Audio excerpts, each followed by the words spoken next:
Hey everybody, it's another month. This is Joe. I write about pop culture. I read about pop culture.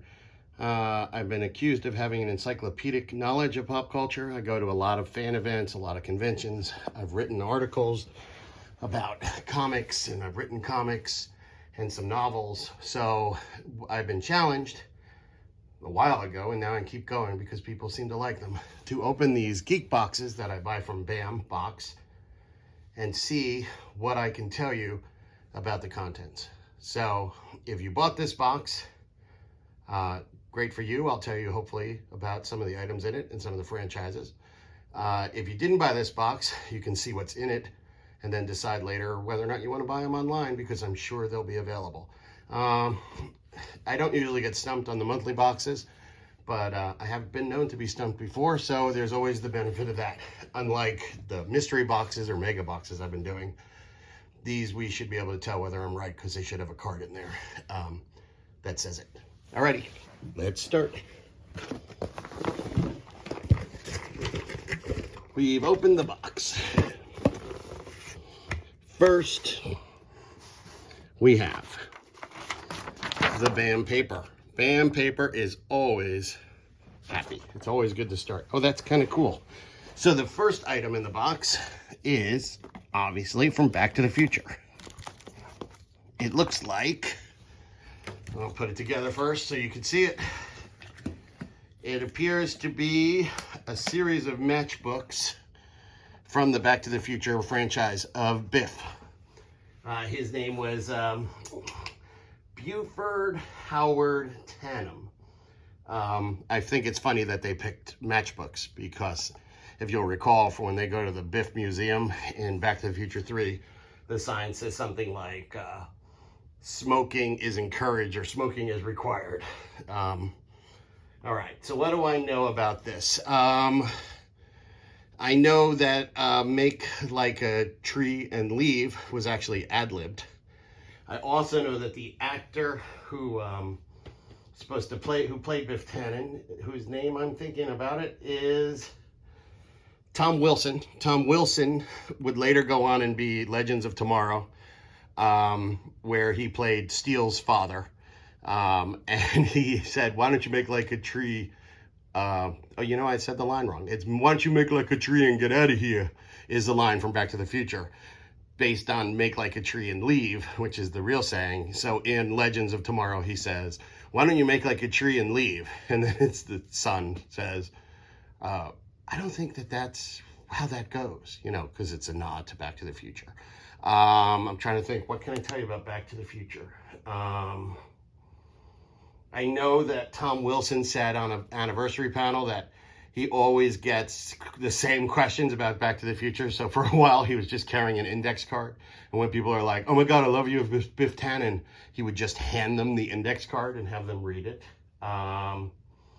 I know that Biff Tannen, the character, is named after the head of Universal, because Bob Gale and Robert Zemeckis, when they made another movie, I have to reach for the name of the movie. What was the name of that movie? It was the Beatles song. It wasn't Can't Buy Me Love. They didn't do Can't Buy Me Love. I Want to Hold Your Hand. When they did I Want to Hold Your Hand, the guy threw the script at him and said they were anti-Semitic. But Bob Gale is Jewish, so they decided that Biff Tannen would be named after that. I will point out something funny, that obviously Back to the Future put DeLoreans on the map. So much so that the guy who created the DeLorean sent a letter to the Robert Zemeckis saying, thank you for immortalizing me. But I don't know if you've ever driven in a DeLorean. I have. I've actually seen the real Back to the Future DeLorean. The real DeLorean, the speedometer only goes up to 85 miles an hour, which is kind of funny, considering, of course, if you get in a DeLorean, the first thing you want to do is take it to 88. But it doesn't go to 88, it goes to 85. I'm sure it goes 88, but the speedometer does not.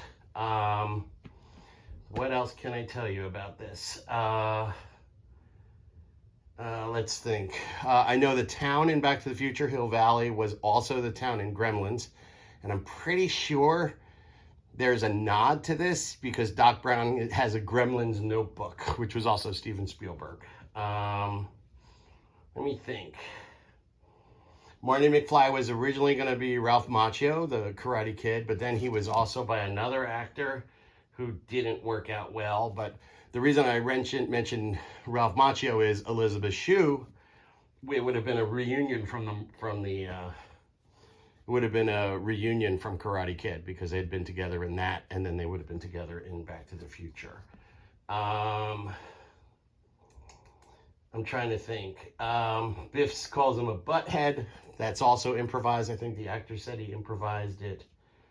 I know for people, this is another thing, I just heard this recently. For people who like Back to the Future, I'm sorry to say that you will probably not see a sequel, because Robert Zemeckis and Bob Gale, who own the rights to the movies, have said that during their life, there will never be a remake or a sequel to Back to the Future. I guess that's it. I will point out another irony is that Doc Brown and Biff don't really have any scenes together. I should probably point out that the Matchbooks are the Pleasure Paradise, which is what he owns. The second one is Changing. Oh, I guess it changes. And then it goes to Auto Detailing. Now that, it's funny, this, the risk of ranting. Something when I was, Back to the Future is my formative movie. I watched it with all my friends growing up in the 80s. It is fascinating. First of all, when we saw it in the theaters, and we saw it in July, which is when it came out. And if you'll recall, it actually took place in October of the same year. So technically we were looking into the future as we were watching Back to the Future. But I often wonder, and I will posit this out there to you. If you look at the Back to the Future timeline, Michael J. Fox goes back and changes everything. Sorry, spoilers. And he comes back and he's got a truck and he's got a great life and he's got all this stuff. And everybody's life is different. But when he actually goes back, it's exactly the same. As in, he runs back to the exact same situation. He's there with Doc Brown. Doc Brown has, jumps into the, all this stuff happens without spoiling it. And then Michael J. Fox jumps in the DeLorean and goes back in time, just in time for the real Michael J. Fox to show up again. My problem is if everybody's life is so different, Michael J. Fox, the character, Marty McFly, would have never been friends with Doc Brown. He became friends with Doc Brown because he was like an outcast and a loser. And if Marty McFly was this cool guy with a truck and everything, then why would he be with Doc Brown in the mall testing it out? Same thing with the truck alone. He has a truck in the driveway waiting for him, but he needed to take his skateboard there originally because he didn't have, anything to drive. So it's very odd. I know that's crazy, but yes, these are the things one argues about when they're a teenager seeing multiple viewings of Back to the Future. All right, that is enough on Back to the Future. Sorry, I digressed on that. But, they go to the details of the trip. Like, what happens to Marty McFly? Is that a different Marty McFly? Does that guy cease to exist because he's replaced by the new Marty? Like, did Doc Brown manipulate him into showing up just so he could sacrifice him to... never mind. The thoughts are endless. Never mind. All right, next. I babbled. What do we have? All right, so this is a Terminator card. Clearly Terminator. What do I know? Oh, I dropped it. What do I know about Terminator? I'm trying to think if I've said anything about Terminator before. This is obviously James Cameron, Linda Hamilton, Arnold Schwarzenegger. This is the first Terminator. What can I say? Oh, here's something interesting. So Linda Hamilton gets that answering machine message in the beginning of Terminator, and it's her boyfriend canceling their date. Well, that voice is actually James Cameron, and later they would be married and then also divorced. So I always thought that was interesting. This movie is Arnold Schwarzenegger plays the Terminator. I'll stick to the original Terminator because that's safer. I think that's what this actually is, the original Terminator. I have no idea how I know that, but I'll just say it. It is the original Terminator. The Arnold Schwarzenegger has, almost no line. Like he was Conan. He was in Conan. And then I think in Conan, he's like got 20 something lines. And then he does this movie, and he has even less lines, like somewhere between 14 and 16 lines. And like some of them are not even him. Some of them are like he's copying other people's voices, like police officers. But one of those lines is this famous line, of course. And what is that? It's "I'll be back." That is Arnold Schwarzenegger's catchphrase. It's become his catchphrase. And the funny thing about it, it's in the AFI like top. I think it made the top 40 quotable lines of all time, right? I'll also point out, as long as I mention the AFI, that the Terminator is the only character that is in the AFI top 100 heroes and villains. Now, there are actors that play heroes and villains that are in both, but he's the first actual character that's in both. So that's kind of neat that he's a hero and a villain. We also have, but that line, that "I'll be back," in the script was "I'll come back." And then in the shooting script, it becomes "I'll be back." And then, and I've seen Arnold Schwarzenegger mention this at a convention, and I've seen James Cameron mention this when I saw Alita, and I was lucky enough to go to the director's preview. They both separately talked about it was originally supposed to be "I'll be back" was what was in the shooting script. And Arnold Schwarzenegger argued that a computer would never say that. They would use correct grammar. "I will be back." And James Cameron and him, there was a heat. It was like a huge fight between them, to the point where James Cameron said something like, "Listen, I don't tell you how to bodybuild. You don't tell me how to direct. So you say it like I say it." And it was like really, really tense. And then Arnold Schwarzenegger said, "I'll be back." I find that interesting because I write a novel called Sky Girl where I have a character that only talks in perfect grammar. And it reminded me of that, because editors are constantly trying to get me to change that character's grammar because they think it sounds stilted, which is why I write it that way. But that "I'll be back" is like really, really funny. Let me think what else. Tom Selleck was originally supposed to be Terminator, but he had to turn it down because of Magnum PI. O.J. Simpson, this is another weird one. O.J. Simpson was cast to be the Terminator at one time, so much so that they actually made a movie poster with him on it that I have never seen, and I'm sure is priceless. But I know in 1990, I think Dark Horse Comics did a comic where he was the Terminator. Of course, they decided not to have him the Terminator because they thought he was too well liked and could never be portrayed as a vicious killer, which, if we know what happened, that's weird art and life. Because even 1990, that still was before the Nicole Brown Simpson case and things. Let's see what else. Mel Gibson, I think, was supposed to be the Terminator. Oh, I know one. Sylvester Stallone was looked at to be the Terminator, and they decided not to do it. But if you remember the movie Last Action Hero, which I recently saw again, they go to the video store, and there is Sylvester Stallone is actually the Terminator in that video store thing. I think Harrison Ford, Richard Gere. Let me connect it back to the last one. I know Leia Thompson, who was also in Back to the Future, was also supposed to be Sarah Connor at one point. But I'll stick this just to Terminator. The other thing I learned from Arnold Schwarzenegger in an interview I recently saw was, although he's fluent in German, he did not do the German version of Terminator because he said his Austrian accent made him, he said it would be the equivalent of doing it in America with an English accent, which I kind of think is interesting. The movie was shot in mono as opposed to stereo, which if you own any of the early DVDs of it, you will notice that for a while in my collection, it was the only DVD I owned that was not in stereo. And then, because I write books about law and cases and a column about cases, I feel obligated to mention that Harlan Ellison sued James Cameron, saying that the Terminator movie stole from his Outer Limits TV series episodes he wrote. I don't remember the names of the episodes. Like, one is called Soldier, I think. Some Army Soldier. I don't remember. There's 2 episodes. And then they settled with it. And now in some cuts, if you look at some of the later cuts of Terminator, you will see that there's a credit to Harlan Ellison as being based on the original material. James Cameron has emphatically denied that, Although he has said The Outer Limits were the inspiration for it, he's denied that it's been plagiarized or copyrighted in violation in any way, and that he only settled because the studio and the insurance company made him. I guess that's enough about this. I will mention, going back to the Future for a second, that the Back to the Future I saw did not have a to be continued at the end. And I even have copies of it on VHS that don't have that to be continued at the end. The second one did, because that was always intended to be continued, but not the first one.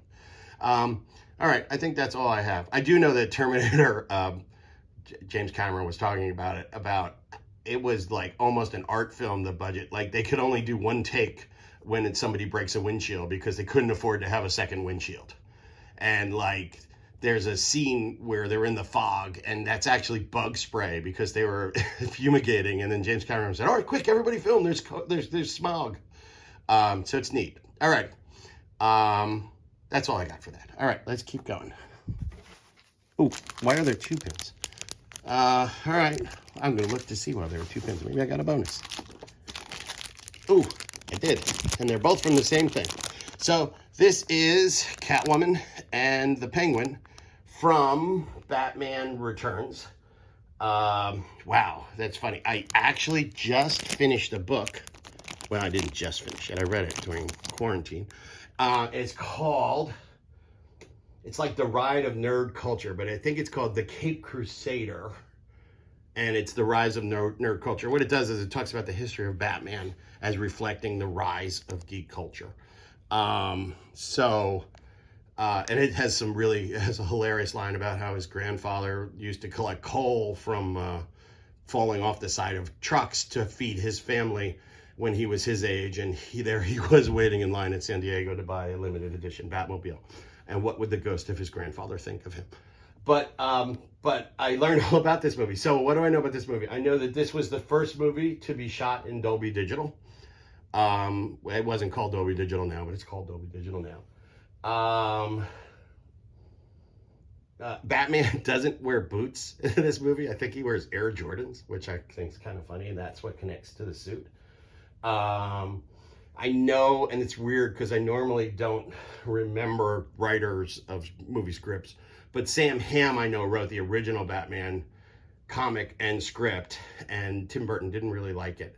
And I know he wrote this one, which was supposed to be a direct sequel to the first Batman movie. It was going to have Vicky Vale was in it, and so they were going to get married at the end. And they didn't, neither Tim Burton nor Michael Keaton had signed on yet. And Tim Burton agreed to come on only if there was major changes. So while it had Penguin and Catwoman in it, they were not, it was a different plot. It was them going on an adventure and trying to steal something. But Tim Burton doesn't like to do direct sequels, so this was not a direct. He actually views Batman Returns first as a far superior movie than Batman, and second as a standalone movie. I'm trying to remember what else is in it. I remember the other big thing was the original script had Marlon Wayans. One of the Wayanses was in it to play Robin. And then they decided that they didn't want that in this movie. I think he was going to be a mechanic. And then he might have been the Tim Drake Robin, which I think was popular in the comics at the time. And then, but it never happened. And then, of course, Chris O'Donnell would later become Robin in the next movie. And I'm embarrassed that I'm getting my Wayans confused. I actually can't remember which Wayans it is. I think I'm going to go Marlon because And I think it's funny because I remember at the time people were upset because they said he's mostly a comedy actor. And that was funny because they said the same thing about Michael Keaton, who I thought ended up being a really good Batman. Also in this movie is Doug Jones, who, if you're a huge Star Trek fan or any fan, Hellboy, all those movies, he's in all of those. Shape of Water, he's in all those movies. But he was a clown in this, and I think he said, I saw him on a panel for Discovery, and he was talking about how this was really his breakout role. This is also the first movie it's obviously not the first movie or TV show to have Catwoman and Penguin, but it is the first movie to have Selena Kyle and Oswald Cobblepot. He's Oswald Chesterfield Cobblepot, you know what I meant, in the comics, but he didn't have a middle name in the movie. But this is the first time they're called their actual names. They didn't have secret identities in the Batman 66 TV show or in any other incarnation before this, other than the comics. I'm trying to think. What else can I say about it? All right. And I should mention Michael Keaton came back because they paid him buku bucks. Michael Keaton also has claimed that he's never really seen the movie all the way through and that he took it because he wanted to do a real estate deal and he needed the money. I'm sure he's seen it by now. So let's talk about the Penguin first, because that's this one, the one on the right. So that Penguin is played by Danny DeVito. Danny DeVito, who recently, if it's probably still on the stands or everything's available digitally, just wrote actually a Penguin Catwoman story in the DC Villains comic. It has to do with COVID, of all things, and vaccination. Very interesting. But the original Penguin was played by Burgess Meredith. Burgess Meredith played it in the Batman 66 show, and they wanted Burgess Meredith to come back and portray the Penguin in the movie, but unfortunately he got really, really sick, and as a result, he couldn't do it. So instead, they got Paul Rubens to do it. And Paul Rubens, who we all know as Captain Rex from the Star Wars attraction in Orlando, and now DJ Rex at Galaxy's Edge. But also, I guess you might know him as Pee Wee Herman from Pee Wee's Playhouse and Pee Wee's Big Adventure, and the sequel to that, Big Top Pee Wee, I think is what it's called. But Paul Rubens would later reprise the role of Penguin's father in the Gotham TV series. However, the thing that most people don't know is that Penguin's mother was played by, and I'm going to reach deep for this, Diane Salinger, who was the love interest in Pee-wee's Big Adventure, which means that this is kind of, is Batman a direct sequel to Pee-wee's Big Adventure? I will let you decide that. I will also say, I remember Danny DeVito on a panel discussing the movie, saying that his makeup was so bad and hideous that the monkey that's supposed to hand him the note, a note, by the way, written by Bob Kane, co-creator of Batman, so it's his handwriting, was so scared of his makeup and drool that he actually attacked his crotch. But luckily he was padded, and then they cleaned up the scene. They changed his costume a little bit, and then they went back to it. Rowan Atkinson, Mr. Bean, was considered to play it. A lot of people. God, Dustin Hoffman at one point, Marlon Brando, John Candy.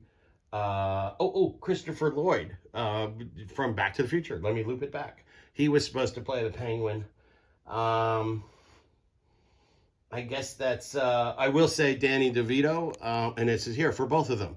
I know that I watched a Batman reunion panel at New York Comic Con, and Danny DeVito said that he actually ate a raw fish in the scene where it's a raw fish. He's actually eating it. And Michelle Pfeiffer actually ate the live bird because she thought the fake bird didn't look good. All right, so I'm running long. Let me run over to Catwoman. So who's Catwoman? That's Selena Kyle.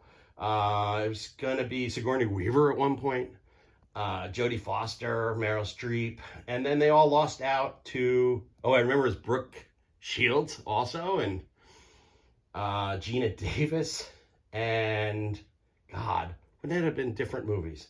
I think even Meryl Streep at one point may have been linked to it, but I might have said that already. But it doesn't matter because ultimately we all know who got the role. It was Annette Bening, who then got pregnant and couldn't fit in the suit and couldn't do the role. So then they offered it to Madonna.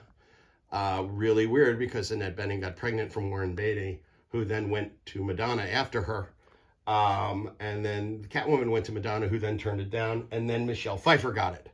What's interesting about the Michelle Pfeiffer thing is there's a great biography. As a matter of fact, the Halle Berry Catwoman movie, which is god-awful and hard to watch, actually has one of the best documentaries I've ever seen on a DVD, and it's called The Many Lives of Catwoman, maybe.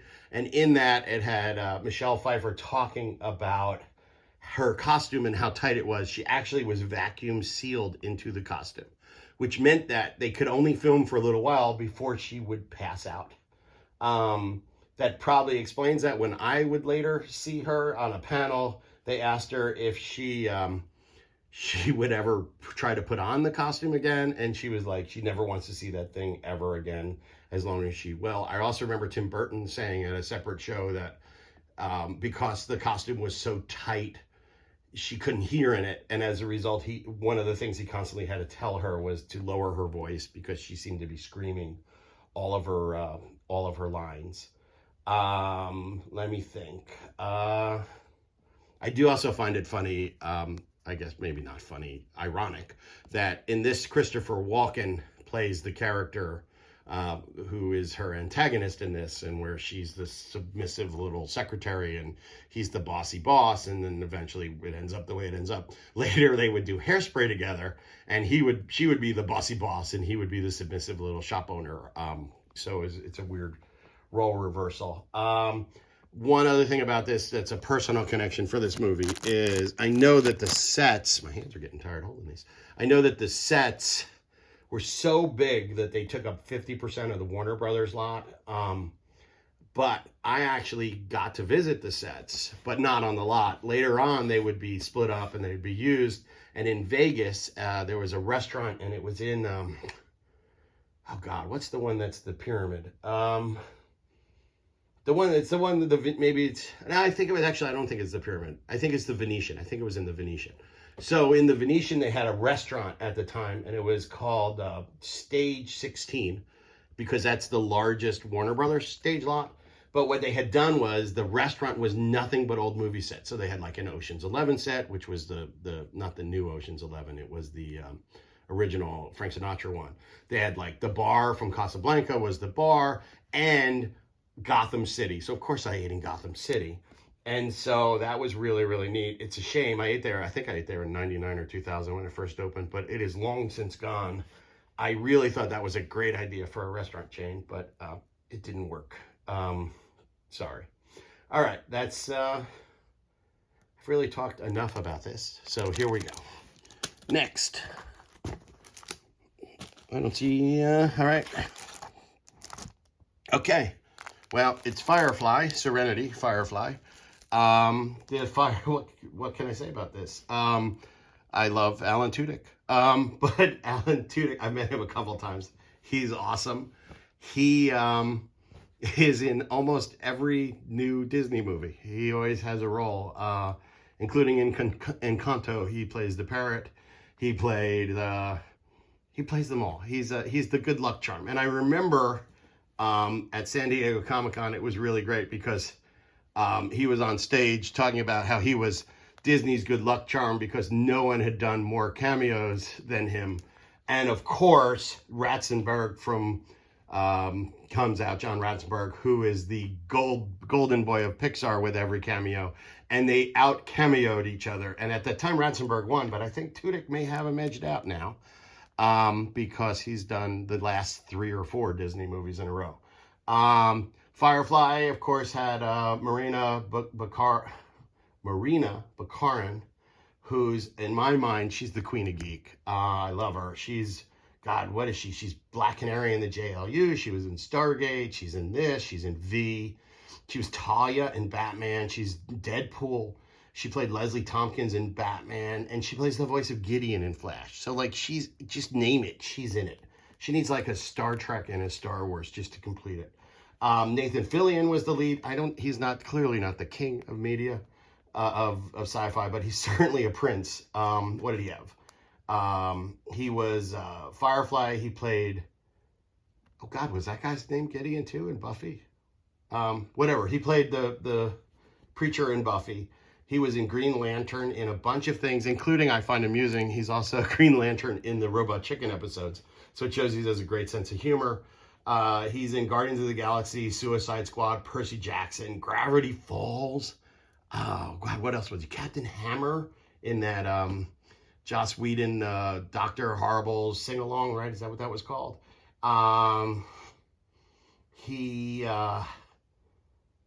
I can't even remember. He does a lot of stuff. He was all right. But this, I think, is actually Summer Glau. This is River from the TV show, and I guess the rest of them are on the bottom there. But this is Summer Glau. Now, who is Summer Glau? Summer Glau is someone who I have loved forever. I have to admit, when she was first on Angel, she played one episode as a ballerina, and I was like, wow, who is that actress? She would later on to go on a bunch of stuff. She was Tess in the 4400. God, what else has she done? She's Supergirl. She's the voice of Supergirl in the animated one that was Batman, Superman, Apocalypse. She was in The Cape. She plays a recurring character in Arrow, which I guess. And then everybody, oh, let me link it back. She was also Cameron in the Terminator, so the Sarah Connor Chronicles. And who just doesn't love Summer Glau? All of her guest appearances. I'm trying to think if I missed anything major that she's done. That's it. But one thing I will tell you about Firefly, I saw, first of all, this was kind of awesome. I saw the Firefly reunion at New York Comic-Con. I think it was either Big Apple Con or it was New York Comic-Con years ago, and it was awesome because half the cast was there, but then they said the other half couldn't be there because they had, filming commitments. And I think it was like they were, at the time, Nathan Fillion was out filling the Castle, and other people were in California. And so they were on a speakerphone, but the connection was horrible. And everybody was like not hearing it. And he's like, oh, this connection's horrible. Hold on. And then the rest of the cast walked in, and it was kind of really neat. In that, they mentioned that Summer Glau, coming back to this picture, was something that everybody decided to, every time somebody flubbed their lines, they said, Summer Glau. And apparently on the blooper reel for the movies, you can actually see this. Let's see. Serenity the movie, which is the sequel to the Firefly TV show, was the first movie ever released in HD. It was the first movie Joss Whedon had ever directed. He'd written Aliens before this, so it wasn't his first foray into sci-fi. Not Aliens. One of the Alien movies. It was Alien. I think it's Alien Resurrection, the one with Winona Ryder. And that's also kind of funny because in this movie, one of the Reaver ships is Betty from Alien. So that's the first one they destroy. If you remember the movie, they mount the gun and they destroy the Reaver ships. The first one is the Betty. Let's see. What else do I know? Adam Baldwin. I guess I missed the joke for Summer Glau of I'll be in my bunk in Marina. But he said in the movie that he named the minigun Lux because there was a message board person who died of diabetes that always made great fan art and sent it to him, and so he wanted to honor him, so they called the gun Lux. Let me think. What else do I need to say? That this Firefly, first of all, was absolutely screwed by Fox. It was aired out of order. I remember when it was on. I actually didn't remember liking it that much because I didn't until I watched it in order. I actually liked it later when it came out on DVD. And I don't think they aired the last 2 episodes. I finally saw that when it was released. For all you people who wondered why there wasn't a Serenity 2, Joss Whedon has clearly said it was because he did Avengers. And I think that's enough. Let's talk about that, other than to say, I'm not actually sure this is true. Someone can call me on this if I'm wrong. But I think every member of Firefly has played a superhero from the DC universe. Okay, I don't know that for sure. Oh, well, hold on. Let me run through them. We've got Marina. She's Talia. She was Cheetah and Black Cat. Adam Baldwin is Superman. God, a lot of them have done Superman. Alan Tudyk was Superman. Summer Glau, I said, was Supergirl.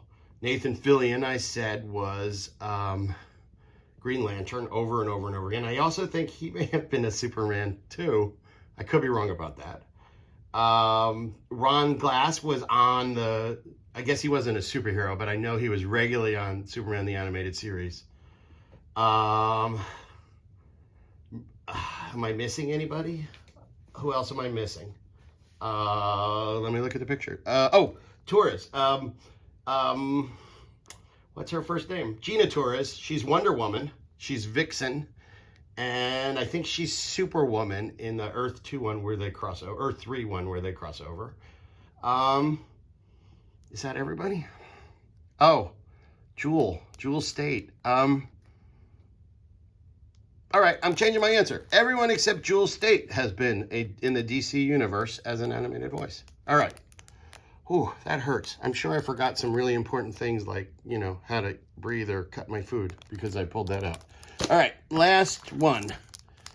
Well, it's Bad Santa. So, I have a confession. Here we go. I have actually never seen Bad Santa. What John Ritter's in it. I hear it's amazing. But the autograph is Tony Cox. I do know about him. I actually had the pleasure of interviewing Tony Cox I had this failed idea. I guess it was for a podcast or for a series of articles. And it didn't go anywhere. So the article never went anywhere. But I know I researched for it. So let me think. When I researched Tony Cox, I know he has a really fascinating history. He is a stuntman. He was like old time stuntman. Like I think he's in Blade Runner, and he's in the Ewok movies, and he's in Return of the Jedi as an Ewok. And in the Ewok movies, he had a name. It was either Willie Wadley, and this is a reach. I think he may have had two different names in the two Ewok movies because I think he was more of an extra and not a featured player. He also, in addition to doing Return of the Jedi with Carrie Fisher, he also does that movie with Chevy Chase and Carrie Fisher where they're FBI agents, and it's the Wizard of Oz. I think it's called Under the Rainbow, where they do that. So he's in that movie. He is in Blank Man. He does like every spoof movie there is. Bring it back to the Wayans, I guess. He does like date movie, epic movie, disaster movie, that Awesomest Maximus, I think he's in that, those kind of movies. I think he's in Oz the Great and Powerful. He's a voice in Toy Story. I don't know which one I'm going to think. For some reason, I'm going to say he's a duck, but I'm not. That's a weird, if I'm right on that, it's completely odd, subconscious. And then, I'm missing one other thing that he does. It's Disney related. Oh, I remember. He is, okay, I'm going to date myself. I guess not, because it really came back. Do you guys know Captain EO? It was a 3D show, and it was in Epcot. I saw it in Epcot, but if you're a West Coaster, you have seen it in Disneyland. And it was this 3D show where Michael Jackson played Captain EO, and he went to another planet, and he saved them with the power of music. He played... which one was he? I think he was Hooter. He played Hooter in that movie. And I only knew that because I found that when I interviewed him, and I thought that was really cool because it hadn't come back yet, Captain EO. And as growing up, I'm a huge, as you can probably tell from these openings, I'm a huge Disney fan. And a huge theme park fan. So the fact that he played Hooter was kind of cool. All right. I guess we see how I did. First, we do the giveaway. Oh, Linda Carter, who is, by the way, one of the nicest people on the planet. And I do believe, having met her multiple times, having had coffee with her, she's actually, I think she is Wonder Woman. I really do. The woman has not aged one bit. And her daughter looks exactly like she looked when she played Wonder Woman. And there's Erin Moriarty is the pop signed. And that I just actually got a pop signed by her at New York Comic Con this year. And then Robert Englund, who's obviously Freddy Krueger. Those are the giveaways. But, all right, let's see how I did. Let's see what they list him for. I was right. It is, he's known, Spaceballs. I missed that he's in Spaceballs. And Me, Myself, and Irene, which I probably wouldn't have got because it's not a pop culture thing. I probably wouldn't have said it even if I knew it. All right, now let's see how I did. Here is the paperwork. Once again, it is white on blue and very hard to read. So I'm not even going to read it. You can see it because I know that I am correct for everything because these were softballs. Every single thing this month was a softball. I would like to see what the alternate pictures were. Oh, I think I may have gotten the... I did. I think I got the alternate one, which was neat. And then Artist Select card, there are two. They look the same to me. All right, well, I digress. So I hope you've enjoyed this. I'm sure if you like any of this, it will be on sale. I will not be selling it because I think it's kind of cool. I don't know what I'm going to do with this, but I have a feeling I'm going to do something because it's really, really, really cool. I'll talk to you guys next month. I have a Star Wars Galaxies box from Crunchyroll. I may open that up, and really that's just going to be an excuse to talk about The Empire Strikes Back because they're not that much fun to open. But I know since the theme is winter, I know that it's going to have a lot of cool Hoth stuff in it. So stay safe, stay indoors if you're stuck in the snow. I will see you all for the January box. If you like this, like it. Put it in the comments below. If I got anything wrong or a fact wrong, God, I misspoke in the last one. I said Denise Crosby was from Star Wars, which is just embarrassing because she's from Star Trek and obviously Lois and Clark and things like that. But alrighty, I probably misspoke something on this. I'll hear it when I edit it and then I'll cringe. Alrighty, enjoy. Bye-bye.